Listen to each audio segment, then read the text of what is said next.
Përshëndetje shikues të nderuar, jemi me lajmet në televizionin Shenja. Edhe sot drejtuesit e koalicionit Vlen kanë akuzuar kryetarin e BDI-s Ali Ahmeti për lidhje të dyshimta financiare me kompanitë të afërta me regjimin e Aleksandar Vučićit. Koalicioni në pushtet ka shpalosur dëshmi që sipas tyre e ndërlidhin kryetarin e opozitës shqiptare me shitblerje kontraverze të bankave.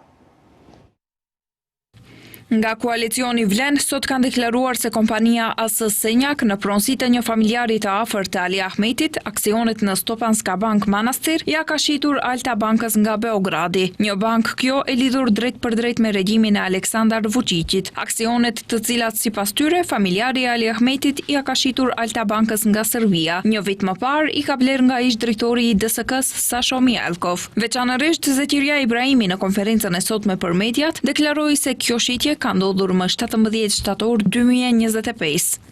Blerja e aksioneve të AS Senjak nga Sasho Mjalkovi ose nga kompania e lidhur me të Besdvej Investment është bërë më 24/10/2024. Gjatë dëshmia e këtij transakcion, ajo që e shihni edhe në ekran. Pra, e kemi një linjë të qartë. Sasho Mjalkovi, ish shefi i DSK-s, njeriu i të gjitha skemave kriminale të regjimit të kaluar në Maqedoninë e Veriut, i shet aksione të familjes së Ali Ahmetit, ndërsa familja e tij ndërmjetëson midis Sasho Mjalkovit dhe bankës serbe. Në fund është Alta Banka, një bankë e regjimit të Aleksandar Vučićit si blerës i fundit. Ka qenë indikative ajo fotografia në manastirin e Shënaumit, por tashmë gjithçka është e qartë.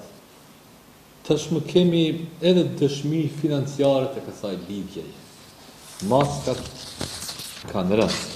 Ai la të ditur se ky labirint financiar kap një shumë totale prej mbi 20 milion euro dhe shton që koha e së vërtetës ka filluar dhe se publiku do të mësojë gjithçka. Ai shtoi se nga BDI po heshtin dhe nuk po përgjigjen se si ka ndodhur që familja e Ali Ahmetit të blej aksione nga Sasho Mjalkovi dhe pse ato aksione ja ka shitur bankës së regjimit të Aleksandar Vučićit.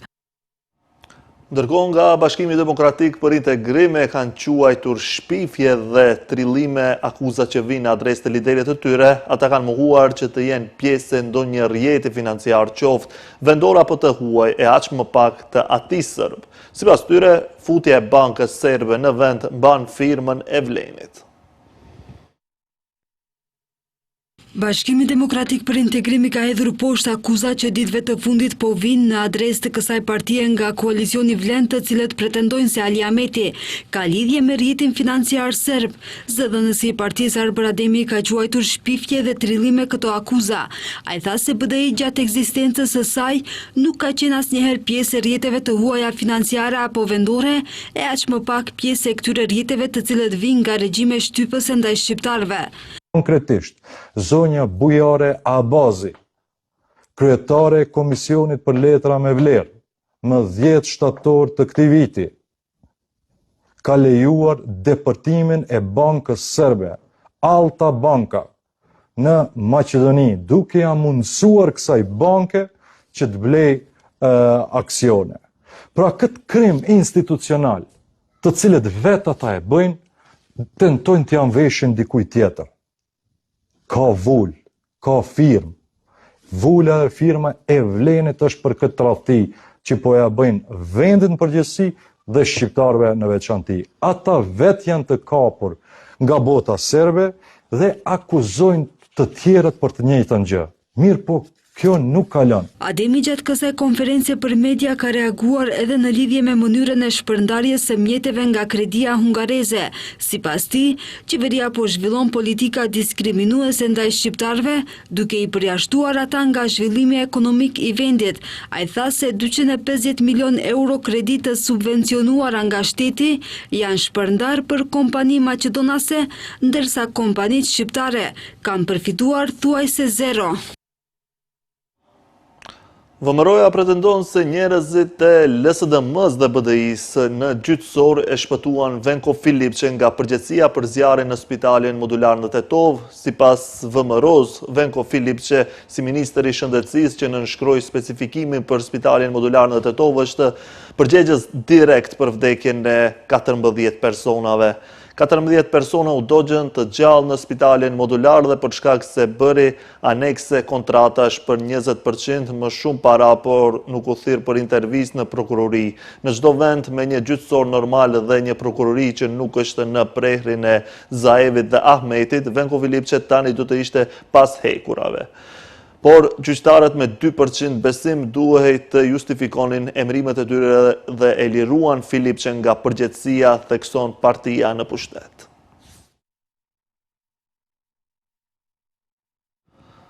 Në konventën zgjedhore të LSDM-s, kreu i kësaj partie, Venko Filipçe, prezantoi projektin rezolutën e Partisë për Integrimin Evropian në vija tekuqe, duke i kërkuar VMRO të Pomenes që të mos pretendoj se nuk di të lexoj. Veçoritë gjuhësore, identitare, historike dhe kulturore të popullit Maqedonas nuk po negocohen me Bashkimin Evropian. Kjo është e qartë si dita, tha Filipçe, duke shtuar se ndryshimet kushtetuese duhet të jenë pengesa e fundit dhe nuk do të ketë kërkesa të reja ose çështje në natyrë dypalëshe dhe identitare. Me një ton të ashpër ndaj qeverisë, ai vlerësoi se vendi po përballet me një qeveri të vrashtë që punon ekskluzivisht për veten, duke akuzuar atë për partishmëri, marrëdhënie publike të rreme dhe mungesë rezultatesh pas një viti e gjysmë qeverisje të plotë qendrore. Maqedonia dhe qytetarët e saj ka një qeveri që punon vetëm për veten për herë të parë dhe qytetarët e saj janë në vendin e fundit, tha Filipçe. Ai gjithashtu bëri thirrje të majtëve të zhgënjyer dhe abstenuesve të rikthehen në lojë, duke pretenduar se mos pjesëmarrja në zgjedhje forcon qeverisjen e VMRO-s. 309 kandidat që garojnë për kryetar komunash do të fillojnë sonte në mesnatë zyrtarisht fushatën zgjedhore. Ata do të kenë kohë 20 ditë të shpalosin para qytetarëve programet e tyre për komunat në të cilët garojnë, të prezantojnë projekte dhe planet për menaxhim me komunat gjatë 4 viteve të ardhshme. Për këshilla komunal janë paraqitur gjithsej 576 lista kandidatësh. Kryeparlamentari Afrim Gashi u bëri thirrje publike garuesve që të bëjnë fushatë të ndershme. Sonte në mesnat fillon edhe zyrtarisht fushata për zgjedhjet lokale, për të cilat raundi i parë do të mbahet më 19 tetor, ndërsa i dyti më 2 nëntor. Zgjedhjet lokale të këtij viti janë të tetat që nga pavarësia e vendit dhe të katërtat në të cilat zgjidhen kryetar komunash dhe lista këshilltarësh në 80 komuna dhe në qytetin e Shkupit. Në zgjedhjet lokale të vitit 2025 ka gjithsej 309 kandidat për kryetar komunash dhe 576 lista kandidatësh për antar të këshillave komunal, me gjithsej 10.490 kandidat. Kryetari i Kuvendit Afrim Gashi u ka adresuar sot një thirrje të gjitha subjekteve politike në vend që garojnë në këto zgjedhje të bëjë fushat të ndershme dhe t'ju përmbahen parimeve demokratike. Ai porositi që gara politike të zhvillohet në frymën e një demokracie të shëndetshme, të jetë garë idesh e programesh pa incidente, pa friksime, pa fyerje apo denigrime. I ndërgjetshëm për detyrën unifikuese që kam, ndjej obligim të bëj një thirrje të qartë tek të gjitha subjektet politike, kandidatët dhe strukturat organizative, institucionet dhe mediat, aktivistët dhe qytetarët, të tregojnë nivel të lartë të kulturës politike dhe qytetare, të përmbahen nga çdo formë presioni, përdorimi i gjuhës së urrëtijes, propaganda polarizuese dhe nga keqpërdorimi i resurseve publike. Kuvendi tashmë është shprehur me unitet përmes deklaratës së përbashkët për zgjedhje të drejta dhe demokratike. Kujtojmë që respektimi kësaj deklarate është një obligim moral e politik për secilin në këtë fushatë. Sipas të dhënave të Komisionit Shtetëror Zgjedhor të drejtvote në zgjedhje kanë gjithësi 1.8 milion votues, prej tyre 112.000 votues që punojnë ose banojnë përkohësisht jashtë vendit, 2.162 votues që vuajnë dënimin me burg ose janë në paraburgim dhe 450 votues nga azilet e pleqve. Është në interes të gjithëve që zgjedhje të zhvillon në atmosferë më të mirë demokratike. Këtë mesazh e dha kryetari i Komisionit Shtetëror Zgjedhor Boris Kondarko, i cili deklaroi se megjithatë është e zakonshme që të ketë një rritje të intensitetit të fushatës zgjedhore. Jemi mësuar me këtë, por prap ajo duhet të jetë brenda disa kornizave të pranueshme demokratike që duhet të lënë një përshtypje pozitive në të gjithë procesin zgjedhor, ka deklaruar Kondarko për Mian. Ai tha se është e nevojshme që fushata zgjedhore duhet të zhvillohet në respekt për kundërshtarin politik, por mbi të gjitha me respekt për rregulloret ligjore, edhe pse KSZ nuk është kompetente të ndërhyjë në pjesën dhe të monitoroj fushatën zgjedhore. Ne jemi kompetent vetëm për rrjedhjen e votimit në vetë qendrat e votimit, në ditën e votimit. Prap është në interes të gjithëve, si të KSZ-s, ashtu edhe të pjesëmarrësve, qytetarëve dhe shtetit që organizon këto zgjedhje, që fushata zgjedhore të zhvillohet në rendin më të mirë të mundshëm, ka deklaruar kreu i KSZ-s.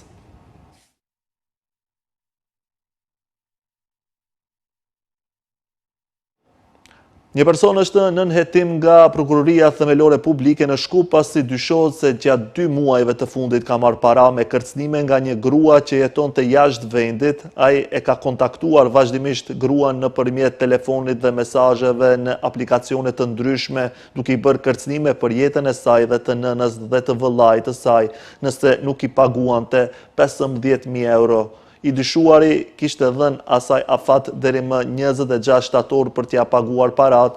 Ata ishin marrë vesh që ajo t'i dërgonte 500 euro përmes Western Unionit, gjë që ajo e kishte bërë me 17 shtator.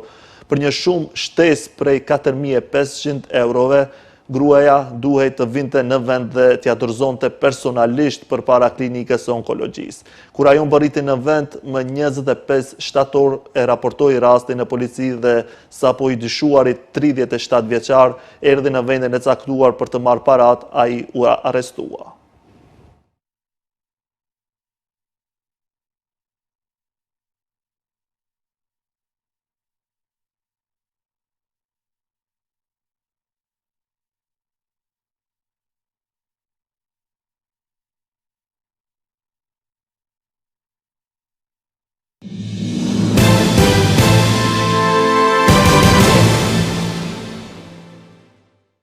Të paktën 40 palestinezë janë vrarë në sulmet izraelite në Gaza, përfshirë të paktën 10 palestinezë të zhvendosur në kampin e refugjatëve Nuseirat në Gazën qendrore dhe 15 në qytetin e Gazës, tha burime mjekësore për Al Jazeera. Ndërkohë Eid Mahmoud Abu Yama, 2 muajsh e gjysmë, ka vdekur nga kequshqyerja dhe mungesa e trajtimit në qytetin Khan Yunus në jug të Gazës, sipas spitalit Nasser. Forcat izraelite po shkatrojnë gjithashtu infrastrukturën, shtëpitë e banimit, ndërtesat, lagjet që po e bën të vështirë për ekipet mjekësore të arrijnë deri tek të plagosurit dhe ata që janë të bllokuar në rënoja. Sipas ekipit tonë, në teren, Izraeli në Gaza ka vrarë të paktën 66.005 persona dhe ka plagosur 168.162 që nga tetori i vitit 2023.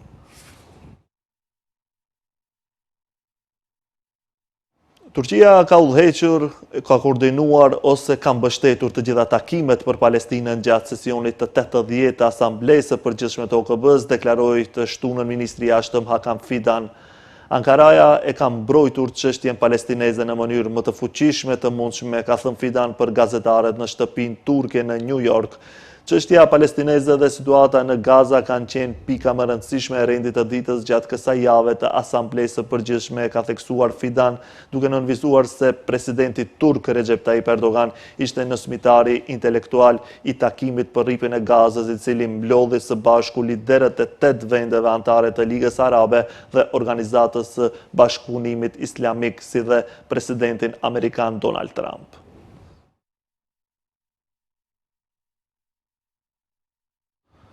Më shumë dronë janë detektuar mbi objekte ushtarake daneze gjatë natës. Kjo është dita e dytë me radhë që Danimarka detekton dronë, teksa shteti në javët e fundit është përballur me disa incidente të tilla. Forcat armatosura mund të konfirmojnë se janë parë dronë mbi disa lokacione të ushtrisë gjatë natës. Kemi dislokuar disa kapacitete, njoftoi ushtria.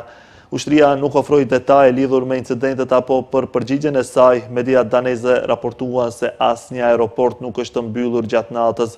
Shfaqja e dronëve në mbar Danimarkën dhe Norvegjin që nga 22 shtatori ka detyruar autoritetet të mbyllin disa aeroporte. Danimarka ka lënë të kuptohet se Rusia mund të jetë e përfshirë në këto incidente. NATO ka rritur vigjilencën në Baltik pas inkursioneve, njoftoi një zëdhënës i Aleancës Ushtarake Perëndimore.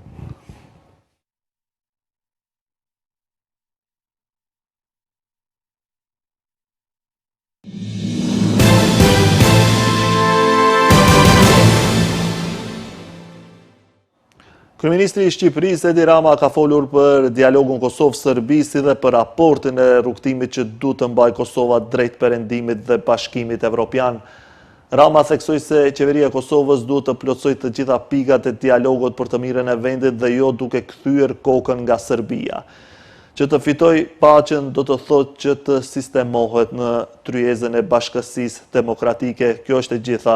Që të bëj këtë nuk du të shoh fare nga Beogradi, nuk du të mendoj fare për Serbinë, nuk du t'ja di fare për çfarë thonë apo çfarë pretendojnë serbët, por du të bëj detyrat e veta, është shprehur kryeministri Edi Rama.